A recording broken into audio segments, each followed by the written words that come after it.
Ladies and gentlemen, boys and girls, old enough to buy cigars, 21 in most states, that's right. Welcome, I am Fabien here, and I am in the beautiful Deadwood Tobacco Company. Here we're selling cigars, and I'm selling Aganorsa. But let's take a step back. All you guys have maybe never heard of Aganorsa, shame on you. But all you guys want to try Aganorsa, you want to support this beautiful store, you want to come into this Deadwood Tobacco, buy Aganorsa cigars, or you want to call and buy Aganorsa cigars, or you want to go on their website, which I'm sure they're going to put the website logo on there, this, not whatever, and you're going to go over there and buy Aganorsa cigars. But which Aganorsa cigar is yours? Stay with me a little bit longer, and you're going to know.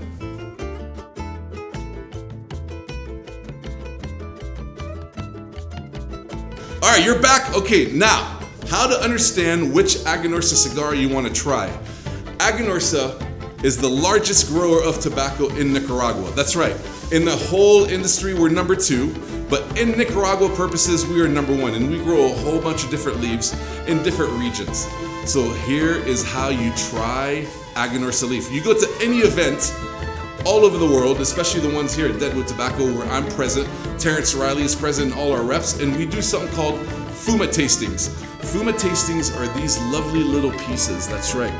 What Fumas are, literally is one individual leaf, okay? And you are gonna become a master blender right in front of your eyes, right in front of my eyes, and your palate is gonna start talking to you and you just don't know what's about to happen. We start with the Corojo 99. So literally, this is one tobacco leaf.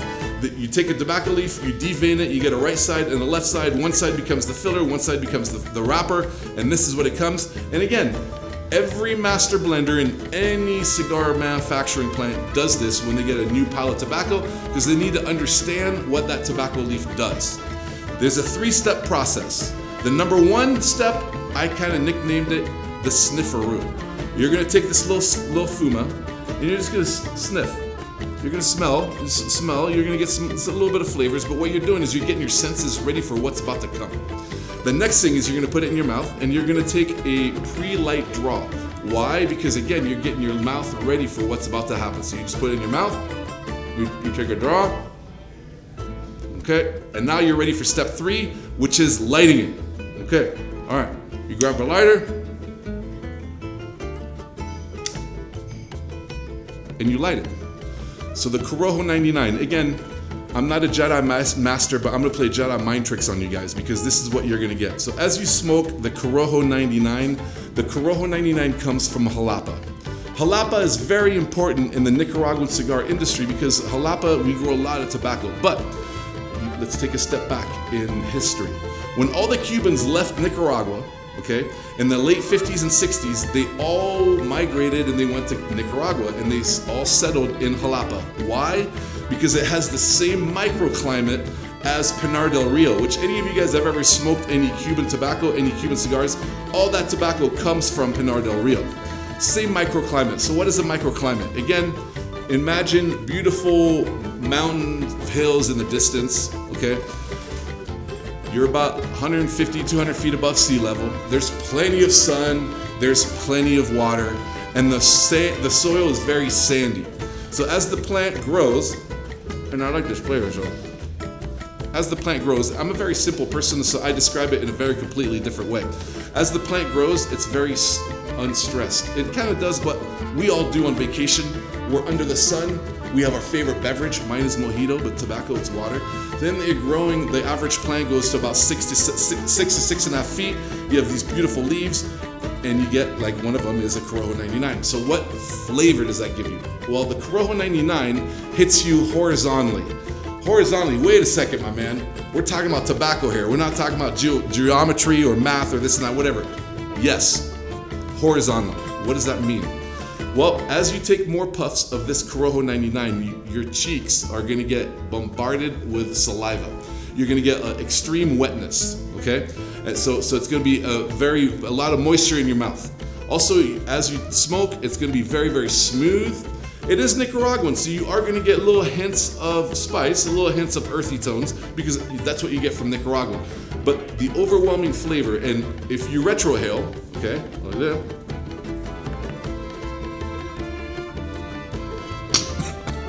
That's right, I don't retrohale. But if you do retrohale, you would get a natural sweetness. If you want to get the same flavor as retrohaling, like me, common person, you just keep the smoke in your mouth a little bit longer.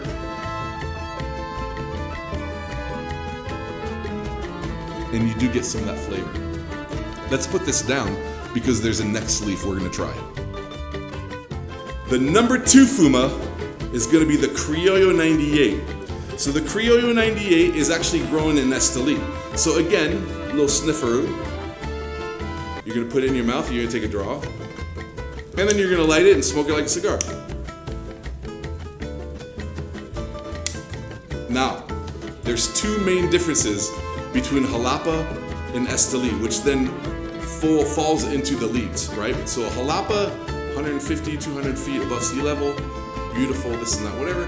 The soil is very sandy. But Esteli, where this tobacco comes from, is about 3,000 feet above sea level. So a lot high elevation, a lot closer to the sun, still plenty of water, but the soil is very, very hard. It's very hard, it's like clay. So from the time the plant is put in the soil and the plant is trying to grow, the plant struggles to grow. So the average plant is about 5.5 feet in Esteli, where it is 6.5 feet in Jalapa. It also hits you in a completely different way. As you smoke more, you're gonna realize that the Criollo 98 hits you vertically. Not horizontally like the Corojo 99, but vertically. And what does that do? Well, as you keep smoking, your mouth is gonna start drying out. It's gonna be dry. You're gonna almost like, bartender, I need something to drink. It's very dry. And also, you're gonna get hit with more strength. It's stronger. In the whole industry, it's known that Nicaraguan tobacco is the strongest tobacco, and Nicaraguan Esteli tobacco is the strongest of the strong. So more strength, more pronounced flavors, more pronounced spice and earthy tones, and also, as your mouth is completely dry, if you put your tongue to the roof of your mouth, you're gonna get one of 3 sensations. Some people call it a saline, some people call it salty, and some people go, it's very minerally. Now, if this is the flavor that you like, then you need to go with any of our Corojos. So the question is, after you tried the first and the second, and then both the first and the second together, what did you like better? If you like the very first one by itself, which was the Corojo 99, then one of the lines I would focus you on would be the Aganorsa Maduro. Why? Because one of the overwhelming flavors you get is that natural sweetness, which you end up getting from this beautiful San Andreas Maduro wrapper. Okay, so now if you like the second one by itself, so you like more strength, a little more spice, then I would point you towards our Aniversario Corojo. Why? Because this Nicaraguan Puro, filler binder wrapper from Nicaragua, has this beautiful Corojo wrapper, and the Corojo actually emphasizes the spice, gives you a little more spice, gives you a little more strength, and that spice. Now, if you tell me you like both 1 and 2 together, then I'm gonna point you towards our Connecticut.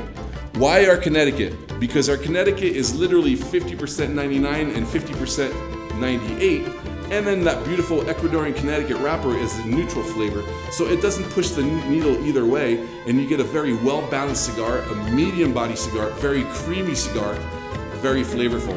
So whatever one you liked, go grab some, come in here, call them, go online, get your Aganorsa Aniversario cigars here at Deadwood Tobacco.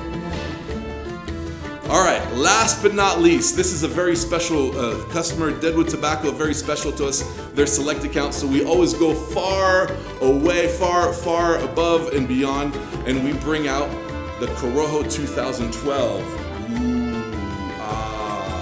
So again, little snifferoo, you're gonna put it in your mouth, and take a cold draw, and then you're gonna light it. Now here's a little something. Remember way back when, 5 minutes ago, we were describing the Corojo 99. The Corojo 99 was growing in Jalapa. Well, this Corojo 2012 is growing in Esteli. As the Corojo 99 was 1 generation, the second generation would be the 2012. So the cool thing would be going from the 99 to the 2012, and you see what one generation does to another, as well as Corojo grown in Jalapa and grown in Esteli. Now there's this magic trick that I've been trying to do, and for some reason I can't do it. Because ultimately what you're gonna do is you're gonna grab all 3 Fumas, okay? So you grab all 3 Fumas. So I got all 3 Fumas. You wanna try to make sure that they're all lit.